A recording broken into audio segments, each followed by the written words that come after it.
Hi good morning everyone. कैसे हैं आप लोग? आई होप आप तमाम लोग ठीक होंगे, अपना और अपने परिवार का ख्याल रखे होंगे।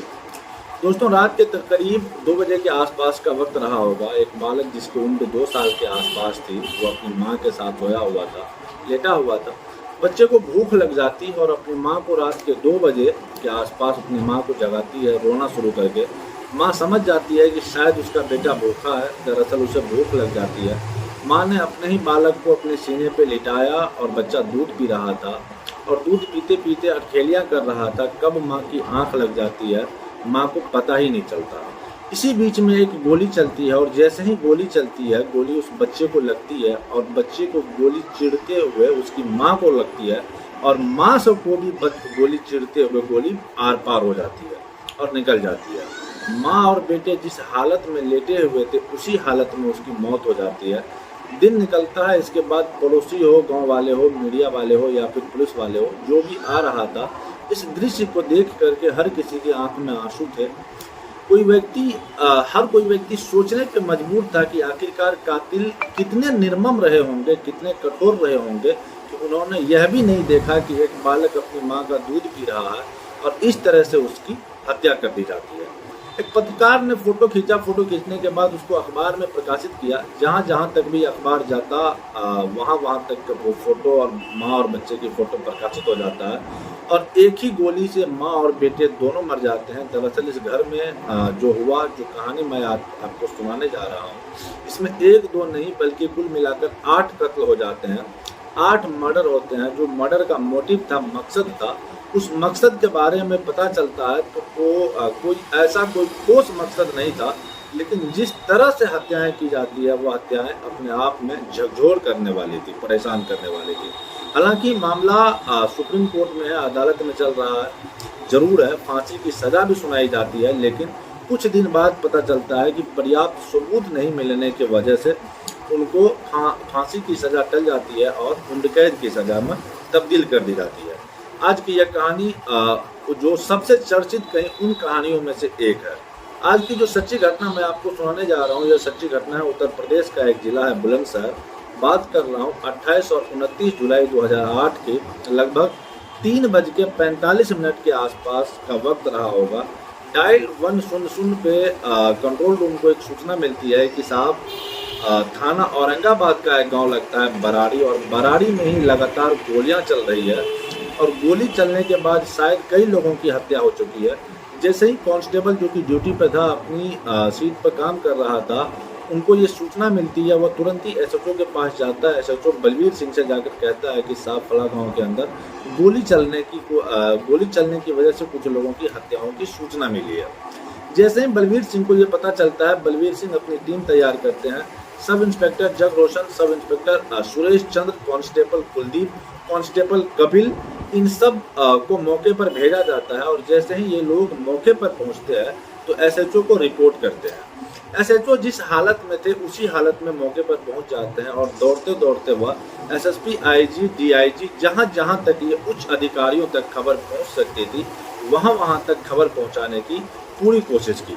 अपनी आंखों से जो ये दृश्य देख रहे थे, गांव की बड़ी संख्या में लोग इस घर की दहलीज को पार कर चुके थे। अंदर थे, चारपाई पड़ी हुई थी, चारपाई पर माँ और बेटे जिस हालत में थे, उसी हालत में वो पड़े हुए थे। दरअसल माँ अपने बच्चों को दूध पिला रही थी और बच्चे के मुंह में माँ के दूध का वो निप्पल था, ऐसा ही अपनी माँ के सीने पर चिपका हुआ था और वो निप्पल उसके मुंह पे था। उसे भी शायद निकालने का वक्त नहीं मिल पाया। जैसे गोली चलती है, हाथों हाथ दोनों माँ बेटे मारे जाते हैं। अब पुलिस वालों ने तफ्तीश करना शुरू कर दिया, छानबीन करना शुरू कर दी कि आखिरकार इस घर में क्या हुआ था। आसपास के लोगों से पूछा गया तो उन्होंने बताया कि लगभग 3:45 से शुरू हुआ था। ये 15 से 20 मिनट तक लगातार गोली चली थी। बदमाशों ने घर पर हमला बोल दिया था। जब बदमाशों को ग्रामीणों ने रोकने की कोशिश की तो उन्होंने कहा कि जैसे इस घर में गोलियां चल रही है, इन गोलियों पर किसी न किसी का नाम नहीं लिखा है, जो भी सामने आएगा वही गोली खाएगा। इसीलिए ग्रामीणों ने हिम्मत नहीं जुटा पाई कि इनको रोकने की। लेकिन कई लोगों ने हिम्मत जुटाई भी इन्हें रोकने की, उसका सामना करने की, तो उनमें कुछ लोगों की हिम्मत वहां जाने के बाद टूट जाती है। अब इस पुलिस वालों ने जब इसकी जांच पड़ताल करना शुरू किया, माँ और बेटे के साथ घर में एक बड़ा लड़का है जिसका नाम सूर्य प्रताप सिंह उर्फ रिंकू, जिसकी उम्र लगभग 28 साल के आसपास है। वो जैसे सो रहा था वैसे ही बेसुध हालत में उसको गोली लगती है, उसकी मौत हो जाती है। यानी कि वो ना विरोध करने की स्थिति में था और ना ही वह कुछ भी करने की स्थिति में उस वक्त था, वो भी मरा पड़ा हुआ था। उनका एक छोटा भाई होता है जिसका नाम होता है अभिषेक। अभिषेक को भी जिस तरह से गोली लगी थी वो भी ऐसे ही बेसुध हालत में पड़ा हुआ था ज़मीन पर। हालांकि शायद उसे उन्होंने बचने की और भागने की कोशिश भी की। दरअसल जो बहू होती है जिसका नाम लता होता है, वह 9 महीने की गर्भवती थी और एक दिन पहले ही डॉक्टर ने कहा था कि आपको 1-2 दिन के बाद हॉस्पिटल आना है और आपकी डिलीवरी का समय वक्त आ चुका है। पूरा परिवार इसी वक्त का इंतज़ार कर रहा था कि अब लता को कोई बच्चा पैदा होगा और घर में खुशी का माहौल होगा। बस इसी का इंतज़ार कर रहे थे, लेकिन यह कोई नहीं जानता था कि इस घर में फ़िलहाल जो 7 सदस्य हैं, जिसमें 6 सदस्य तो मौके पर हैं, 1 सदस्य जिसका जन्म होना बाकी है, अब 7 के 7 मर चुके हैं। तभी किसी ने कहा कि जो इस घर का मुखिया है, जिसका नाम सुखवीर सिंह है, वो घर के अंदर नहीं है। सुबह के लगभग 6:30 बजे के आसपास का वक्त हो चला। तभी गांव वालों ने कहा कि वो रात को दरवाजे पर सोता है। अब यहाँ से ग्रामीण भागते हुए दौड़ते हुए जब वहाँ पे पहुँचते हैं तो वहाँ पे जाकर उन्होंने अपनी आंखों से जो दृश्य देखा, हर किसी की आंखें खुली की खुली रह जाती है। दरअसल सुखवीर सिंह भी अपनी चारपाई पर पड़ा हुआ था और सुखवीर सिंह को की भी गला काट दिया गया था। साथ ही उस पर कोई भारी वस्तु से, कोई भारी पत्थर से कई बार वार किए गए थे। उसे तब तक वार किए गए थे जब तक कि उसके प्राण नहीं निकल पाए। यानी कि कोई हत्यारा आखिरकार अगर घर में लूटपाट की वारदात को अंजाम देने के लिए आएगा तो शायद इसलिए हत्या कर सकता है कि, लेकिन जो बाहर सोया हुआ था, जो घर के बाहर सोया हुआ था, उनकी हत्या कैसे की गई जो पहले इस घर में उस वक्त मौजूद ही नहीं था, ऐसे लोगों ने अंदाजा लगाया। बाद में घर पर आकर हत्याएं की गई, ऐसे लोगों ने अंदाजा लगाया। लेकिन हत्याएं जो की है, इसका मतलब यह मामला रंजिश से जुड़ा हुआ था। रंजिश किसकी थी, क्यों थी? क्योंकि घर में जो सामान रखा हुआ था उसे किसी ने हाथ लगाने की कोशिश नहीं की थी। वो बिल्कुल अपने जगह पे रखा हुआ था, ना कि किसी तरह का कोई शोर शराबा।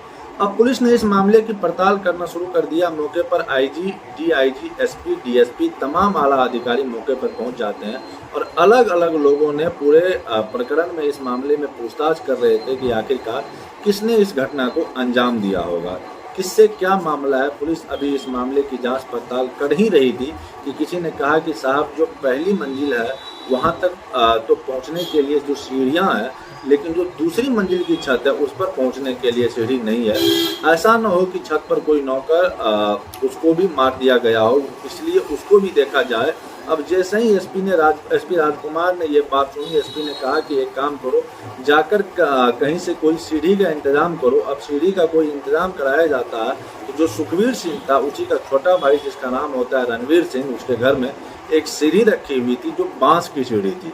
उसको उठा के लाया जाता है और दीवार से लगाकर जब छत पे चढ़ते हैं तो उस छत पर कुछ भी नहीं था। जैसे ही एसपी उस सीढ़ी से नीचे उतर रहे थे, उसकी नज़र उस सीढ़ी पर पहुंचती है, जिसे देखकर वह दंग रह जाते हैं। दरअसल उस सीढ़ी पर शायद ब्लड लगा हुआ था, जिसे देखकर उन्होंने कहा कि ये सीढ़ी कहाँ से आई, किसकी सीढ़ी है। तो उन्होंने कहा कि जो मृतक है, जिसका पूरा परिवार, जिसका पूरा खानदान एक तरह से कह सकते हैं खत्म हो चुका है, जिसके परिवार के 7 लोग मौके पर मारे जा चुके हैं, 8वां जो गर्भ में पल रहा था वो भी मारा जा चुका है, इसीलिए ये उसी के सगे छोटे भाई रणवीर सिंह के घर से लाई हुई सीढ़ी है। अब पुलिस वालों ने प्राइम सस्पेक्ट तो कोई था नहीं, बल्कि वही था, लेकिन उसी के परिवार के लोगों की हत्याएं हुई थी। पुलिस उसे एकदम से पकड़ नहीं सकती थी। तभी ग्रामीणों से अलग अलग बातचीत करते हैं और जानने की कोशिश कर रहे थे कि आखिरकार हत्यारा कौन हो सकता है। तो ग्रामीणों ने दबी जुबान में कहा कि आप रणवीर सिंह से ही क्यों नहीं बातचीत कर लेते। पहले तो सीढ़ी पर ब्लड लगा हुआ था, दूसरा रणवीर सिंह को प्राइम सस्पेक्ट इसलिए देखा गया था क्योंकि गांव वालों ने कहा था कि इस व्यक्ति यानी कि सुखवीर सिंह की सबसे बड़ी दुश्मनी अगर किसी से है तो अपने ही सगे छोटे भाई से है। पुलिस ने अब उसको इस बारे में बातचीत करने की कोशिश की। साथ ही पुलिस ने यह पता करने की कोशिश की कि आखिरकार सुखवीर सिंह कितने भाई हैं। दरअसल ये 5 भाई होते हैं। एक का नाम प्यारे होता है, दूसरे का नाम जगवीर, रणवीर, सुखवीर और मनवीर उर्फ संजीव। तो प्यारे और जगवीर का इस पूरे मामले में कोई हाथ नहीं होता है और रणवीर पर जो शक होता है वो प्राइम सस्पेक्ट होता है। सुखवीर सिंह खत्म हो चुका था, उसका परिवार मारा जा चुका था। अब जो सबसे छोटा भाई मनवीर उर्फ संजीव बसता है तो अगले ही दिन मनवीर उर्फ संजीव ने थाने में जाकर एक तहरीर दी और तहरीर देने के बाद अपने ही सगे भाई रणवीर और उसके बेटे पर, जो उसका इकलौता बेटा था जिसका जो अभी नाबालिग है, उसके ऊपर शिकायत दर्ज करता है कि शायद इन लोगों ने इस घटनाक्रम को अंजाम दिया है। अब पुलिस ने इस मामले की जांच पड़ताल करना शुरू किया। साथ ही मुकदमा अपराध संज्ञा 199B 2008 आईपीसी की धारा 302 के तहत मुकदमा दर्ज करके अब मामले की जांच पड़ताल करना शुरू कर देते हैं। गांव के लोग थे, गांव के लोग अलग अलग तरह की बातें कर रहे थे। गांव के लोगों का कहना था कि इसका जो बड़ा बेटा है सुखवीर सिंह का अभिषेक, वो थोड़ा दबंग प्रवृत्ति का है। इसने अपने चचा के साथ कुछ अभद्र व्यवहार किया था, इसीलिए इसके अंदर आपस में परिवार में दुश्मनी बनी हुई थी।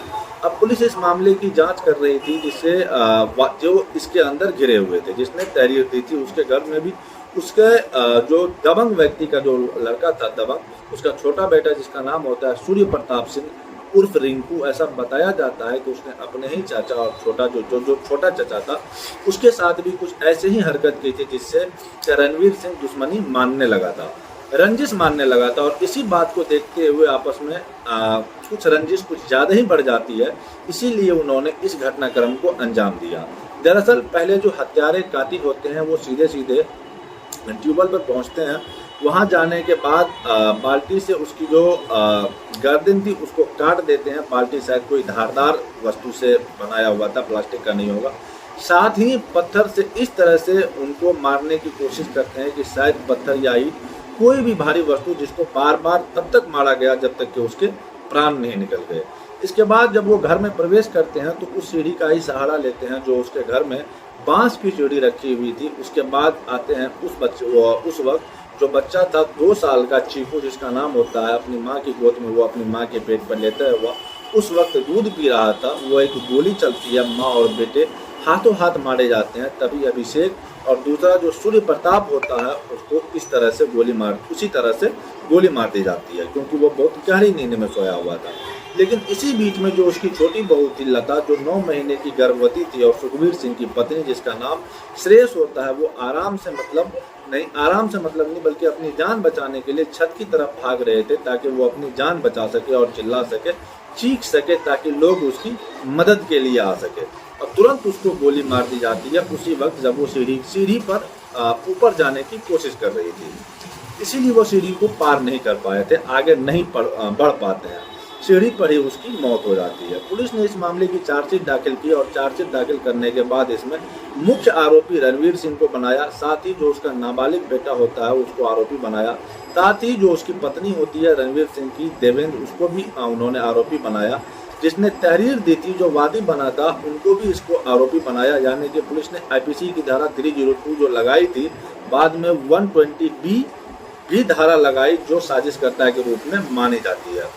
देवेंद्र मनवीर उर्फ संजीव, इसको साजिशकर्ताओं के रूप में माना गया। पुलिस ने अपनी चार्जशीट लगाने के बाद अदालत में यह मामला पहुंचा और अदालत में मामला पहुंचने के बाद लगातार केस पड़ता रहा, तारीखें पड़ती रही, आना जाना होता रहा और धीरे धीरे करके कई साल बीत जाते हैं। 21 जुलाई 2016 को अपर सत्र एवं न्यायाधीश चतुर्थ सुनील कुमार सिंह फर्स्ट, जो मुख्य आरोपी होता है रणवीर सिंह, इसको फांसी की सजा का हुक्म सुनाते हैं और कहते हैं कि इस व्यक्ति को तब तक फांसी के फंदे पर लटका के रखा जाए जब तक इसके प्राण न निकल जाए। साथ ही जो बच्चा होता है, जो नाबालिग बालक होता है, उसका मामला किशोर न्यायालय में चलेगा और उसकी जो पत्नी है देवेंद्र, साथ ही उसकी तहरीर जो दी थी, मुकदमा दर्ज कराया था मनवीर उर्फ संजीव, इसके खिलाफ कोई सबूत नहीं मिलते हैं। इसीलिए देवेंद्र और मनवीर को सबूतों के अभाव में इन्हें बाइज्जत बरी कर दिया जाता है। अब इसमें एक आरोपी होता है रणवीर सिंह, जिसको फांसी का सजा का हुक्म सुनाया जा चुका था।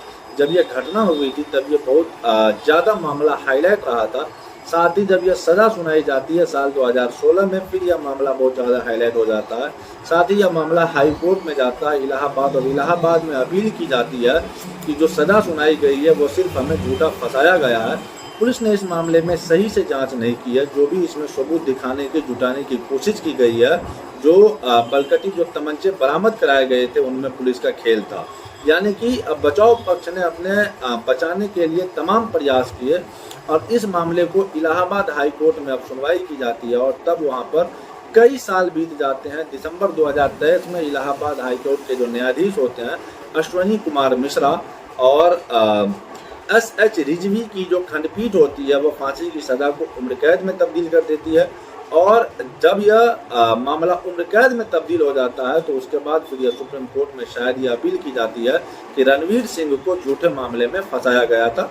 कोई ठोस सबूत, कोई ठोस खास मकसद नहीं था कि आखिरकार रणवीर सिंह अपने ही सगे भाई, अपने ही दो सगे भतीजे, अपने ही भतीजे की बहू और अपनी ही भाभी की हत्या क्यों करेगा और अपने ही भतीजे के बच्चे की हत्या क्यों करेगा जो गर्भ में पल रहा था, बच्चा उसकी हत्या क्यों करेगा। कोई ठोस मोटिव नहीं था, लेकिन मोटिव यही बताया जाता है कि उसके अंदर कोई दुश्मनी थी, ऐसी दुश्मनी जिसका जिक्र शायद गांव वाले दबी जुबान में भी करते थे लेकिन खुल के नहीं करते थे। दोस्तों, हाल ही में सीतापुर में एक घटना होती है, एक ही परिवार के 6 लोगों का कत्ल हो जाता है, जो घटना मैंने आप लोगों को पिछले वाले एपिसोड में सुनाया भी था। इसमें उसका सगा छोटा भाई जो होता है शिक्षक होता है, शिक्षक अपने सगे भाई, अपनी भाभी, 3 बच्चों और अपनी ही माँ की हत्या कर देता है। किसी को वो हथौड़े से मारता है, किसी को वो गोली मारकर मौत की घाट उतार देता है। रिश्तों को जिस तरह से कत्ल की कहानियाँ लगातार आती है, पुलिस अपने मामले की जांच तो करती है और जांच करने के बाद यह बताया जाता है कि जो पुलिस को ईमानदारी से कोशिश करनी चाहिए थी, क्योंकि जब मामला अदालत पहुंचता है तो ऐसा लगता है जैसे पुलिस ने कोई ठोस काम किया ही नहीं। यही कारण है कि अपराधी आराम से बचकर निकल जाते हैं और कई सालों तक मामले लगातार अदालत में घिसते चले जाते हैं।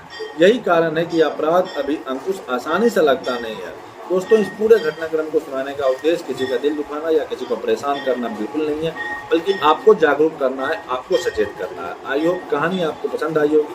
कहानी अगर पसंद आए तो वीडियो को लाइक कीजिएगा, चैनल पर अगर नए हैं तो चैनल को सब्सक्राइब कर बेल आइकन प्रेस कर दीजिएगा।